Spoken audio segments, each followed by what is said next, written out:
सबूतों से कुछ नहीं बनेगा, आपको जानना पड़ेगा। आप अपने शरीर को जान लो। शरीर का क्या पैमाना है कि शरीर के जो अंग है ना, कितने पैर होते हैं पूरे दिन में? सर वैसे तो 4 बताते हैं। 8 पैर होते हैं। 8 पैर हो गए। 8 4 दिन में 4 रात में, मतलब 8 हाँ, दिन के 4 रात के। 8 पैर 24 घंटे में होते हैं। 8 के 8 पैर में हमारे शरीर के 8 अंग काम करते हैं। मतलब हर पैर का शरीर का होता है, वो हर पैर मतलब जो शरीर के उस अंग का होता है। ठीक है। उस टाइम पे शरीर के वो अंग सबसे ज्यादा एक्टिव होते हैं। लिवर का अपना काम है, मतलब इसका किडनी का अपना काम है, हार्ट का अपना काम है। इस तरह से हर एक उन चीजों का अपना अपना काम है। यदि आप उसको नहीं समझोगे और फिर किस मौसम में वो कितनी देर तक किसका काम ज्यादा हो जाता है, किसका काम कम हो जाता है, फिर किस तरह का खाना आपको खाना चाहिए। जो मैंने अभी बताया था आपको, मीठा खाना वर्जित है, तो आज के टाइम पे क्या खाना चाहिए? अगर आपको स्किन की एलर्जी से बचाना है तो आपको इस टाइम पर खाना चाहिए नीम।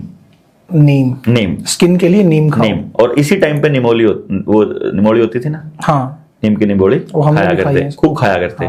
नीम उड़ा दिए गाँव से, काफी अच्छी लगती थी। आज नीम उड़ा दिए जानबूझ के, योजनाबद्ध तरीके से। आपके पास ऑप्शन ही ना बचे कि आप स्किन के डॉक्टर के पास जाओ। अदरवाइज हमारे त्योहारों में इतना गजब का आयुर्वेद छुपा था कि त्योहार आएगा, जब होली होगी, होली पर हम लोग जो भी खेलते थे वो किससे खेलते थे? कीचड़ और गोबर से।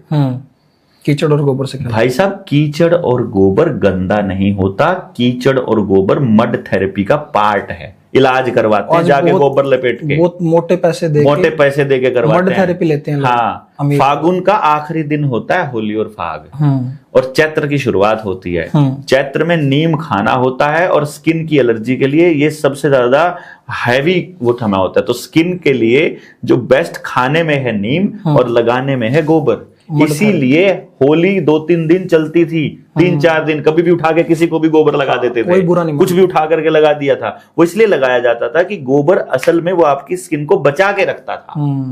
बाद में जब रंग आए, उन्होंने स्किन खराब करनी शुरू की। तो होली पर स्किन खराब होनी शुरू हुई होली के रंगों से, पानी से, गोबर और कीचड़ से नहीं हुई। पानी से जुकाम हुआ, या फिर आप बाद में एसी में चले गए नहा धो करके, तब आप बीमार पड़े।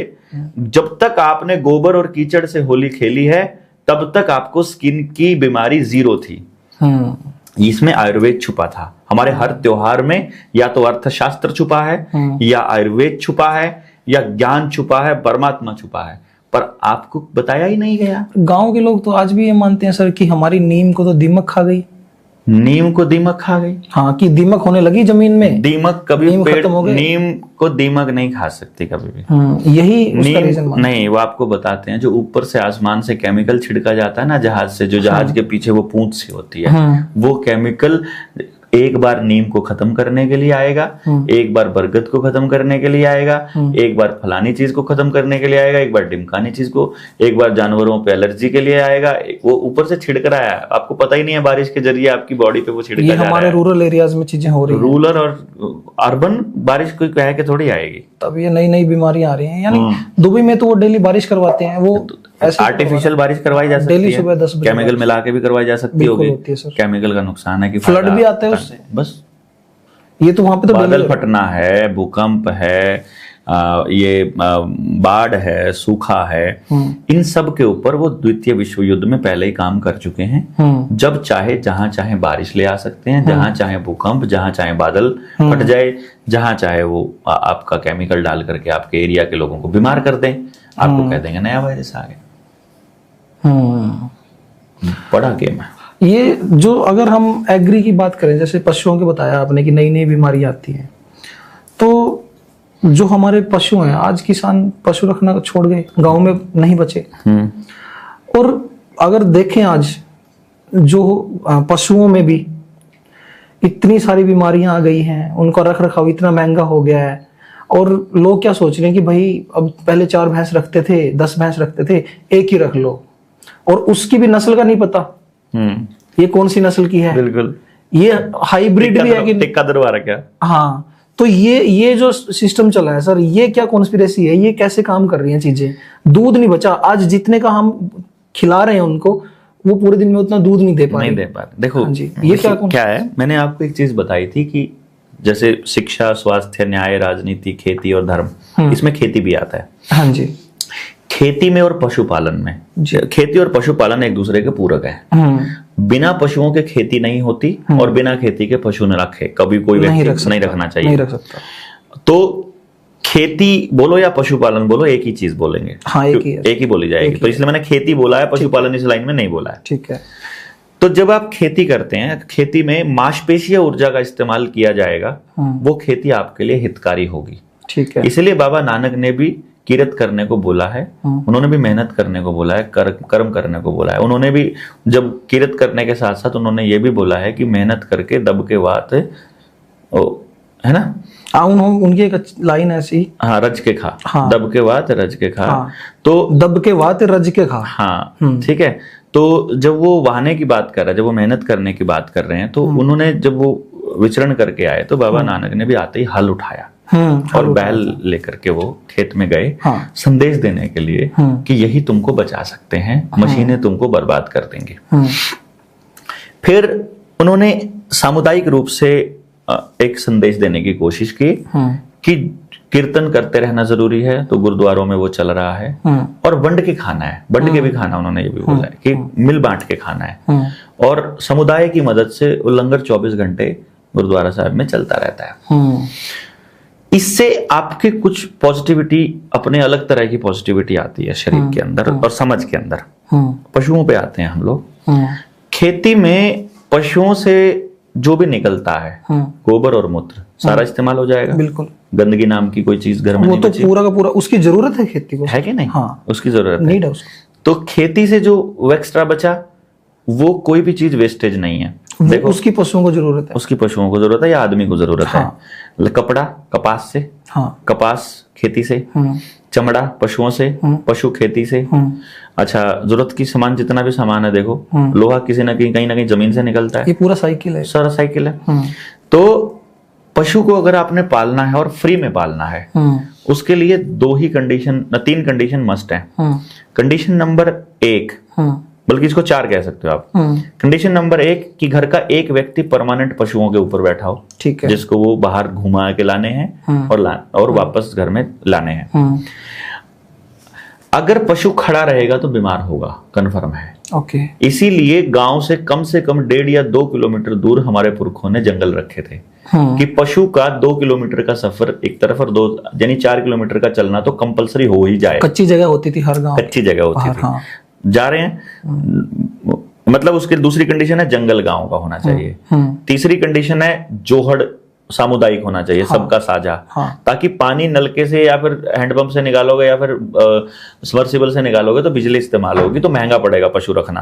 अगर चारा खेत से मोटरसाइकिल से लेकर आओगे या ट्रैक्टर से लेकर आओगे तो महंगा पड़ेगा, और खेत से लेकर आओगे तो भी महंगा पड़ेगा। अगर पशु सुबह से लेकर शाम तक जंगल में चलेगा तो 1 रुपया खर्च नहीं हुआ भाई।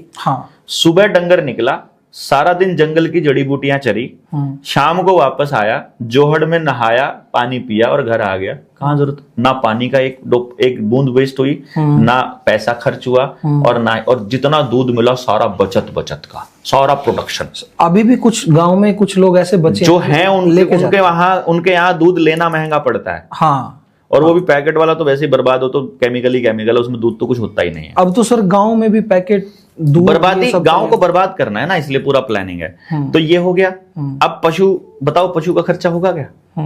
तो इन्होंने पशु मतलब कंपनी को बढ़ाने के लिए, पशु का गांव में पालन कम करने के लिए इन्होंने लैटरिन के खड्डों की जो पाइप है वो बाहर वाली नाली में खोली, ताकि वो लैटरिन वाला पानी जोहड़ में जाना शुरू कर दे। तो लोग जो है उस जोहड़ में अपने पशुओं को पानी पिलाना बंद कर दें और सबमर्सिबल से पिलाना शुरू कर दें। इसी के साथ उद्योग धंधों के नाम पर या किसी और प्रोपेगेंडा के नाम पर आपके खेत के वो जो जंगल है उन जंगलों को कटाई कर दो, तो जंगल भी कट गया और जोड़ भी खराब हो गया। अब पशु आपको घर में खड़ा करके रखना पड़ेगा। खड़ा करके रखोगे तो पशु बीमार होगा और उसका दूध नहीं बल्कि जहर हो जाएगा। जहर ही था सर, आज जहर ही पी रहे हैं हम सर। तो इट्स ऑल प्रोपेगेंडा। गांव के डंगर जो जैसे जोटा है, बैल है, खागड़ है, वो खत्म हो जाएंगे। नर को खत्म कर दो। आप जो ये टिक्के आते हैं ना, पहले क्या था, काटड़ी अच्छी हुआ है, बाछड़ी अच्छी हुआ है, ये जितने टिक्के धरे जावे सब में काटड़ी और बाछड़ी पैदा हुआ है। हाँ। जब गांव में काटड़ू और बाछड़ू नहीं बचेगा तो बीज के बिना डांगर कहाँ रह जाएंगे। आज मेल नहीं होते सर, मैं वही तो कह रहा हूँ, मेल नहीं बचे हैं। मेल का भी तो, आदमी का भी तो मेल खत्म होता जा रहा है। करनाल में 2023 में 1,38,000 बच्चा IVF से पैदा हुआ है और 1,86,000 बच्चा रोहतक से हुआ है। मुझे 2 लोगों का आंकड़ा पता है अभी फिलहाल। IVF के तो बड़े शानदार हॉस्पिटल बन रहे हैं आजकल हर जगह। तो इसका मतलब मेल तो हमारा भी खत्म हो रहा है। देख लो मेल। बल्कि ये भी सुनने में आया है, अपनी टीम से हैं कोई साथी, वो बता रहे हैं कि जिन्होंने वैक्सीन नहीं लगवाई उनका स्पर्म बहुत महंगा बिक रहा है, बहुत महंगा बिक रहा है आज बहुत महंगा। ऑस्ट्रेलिया अमेरिका में मुंह मांगी कीमत है। मेरे तो निडर इंडिया चैनल का जो फाइल फोटो है ना 2021 में लगाया था, unvaccinated sperm is the next bitcoin. ये वही काम हो रहा है अब। तो जो बातें आज हम बता रहे हैं वो भविष्य में होने वाली है, यही जगाने के लिए हम लोग। ये जो हमारे पशु हैं सर, पहले जैसे भैंस होती थी, मुर्रा नस्ल की भैंस है, वही जोटा है, ये मुर्रा नस्ल का है। और एक फसल होती थी रिजका, कहते हैं कि जितनी गर्मी पड़ती थी वो उतनी ही हरी होती थी। आज मुझे नहीं लगता कि नई जनरेशन में किसी ने रिजका देखी भी नहीं होगी, पता पूछा भी नहीं होगा। तो सर ये जो अभी नए इंजेक्शन आ रहे हैं ना, जो हम भैंसों में रखवाने के लिए लेके जाते हैं, ये हमारी क्या इसकी कोई नस्ल होती है इंजेक्शन की, या बिल्कुल नस्ल को बर्बाद करने के लिए? जो आदमी के जो बच्चे बन रहे पैदा हो रहे हैं ना, वह भी उसमें भी जेनेटिकल मॉडिफाई करके कुत्ते का बीज डाला है या सुअर का, किसको पता है कि आपके घर में जो पैदा हो रहा है सुअर का है कि कुत्ते का है। कुत्ते का बीज बोला कर दो, ये मतलब था उसका कि IVF से पैदा हुआ औलाद। मतलब ये पूरा ग्लोब, जो पूरी धरती है, ये एक स्कैम पे चल रही है, जो बेसिक बात है। ना समझे के हिसाब से वो अपने हिसाब से चला रहे हैं, क्योंकि गांव के अंदर जिसका काम था समझ देने का, देखो या तो मंदिर में